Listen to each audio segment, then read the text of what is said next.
2 years ago to date, in the evening of February the 23rd, I was leaving Kiev, which was getting ready to repel the Russian aggression.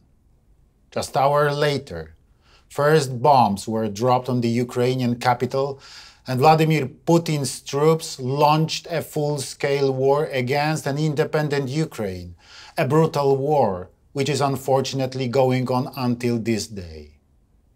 Together with Lithuanian President Gitanas Nausėda, we went to Kiev one day before the Russian aggression started in order to give our strong support to President Volodymyr Zelensky and to the Ukrainian people. We wanted to send a clear message that the world would not leave Ukraine alone.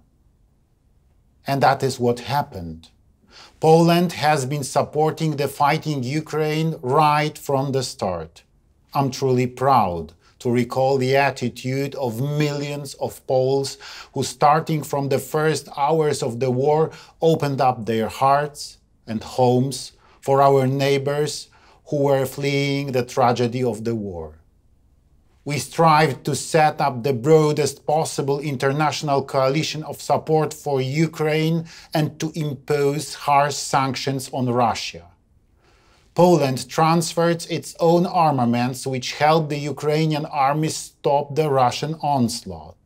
More than 300 tanks, gun howitzers, armored vehicles, and last but not least, our planes. We did it at a time when it was most needed, when not everyone was willing to provide such support. We supported, we are supporting, and we will continue to support Ukraine in its fight for freedom. This support is still critically needed today, irrespective of the war fatigue. The free world may not let Putin and Russia triumph. Should that happen, we will face another war, sooner or later. Europe should learn lessons from history, including the contemporary history. If back in 2008, at the NATO summit in Bucharest, the United States had been listened to, if Poland and other Central European countries had been listened to, if the attitude of not teasing Russia had not prevailed, Ukraine would be a member of NATO today. This war would not be fought.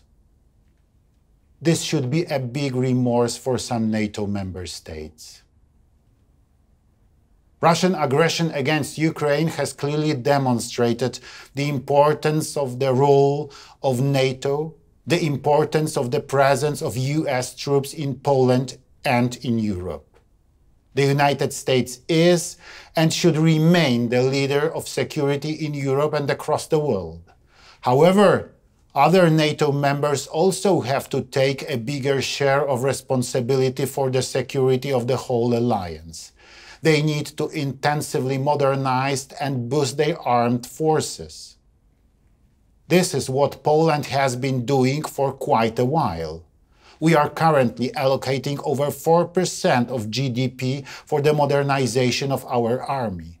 For we know that security has a very well-defined, huge price to pay. If we want a safe Europe for future generations, we have to act. We have to act now.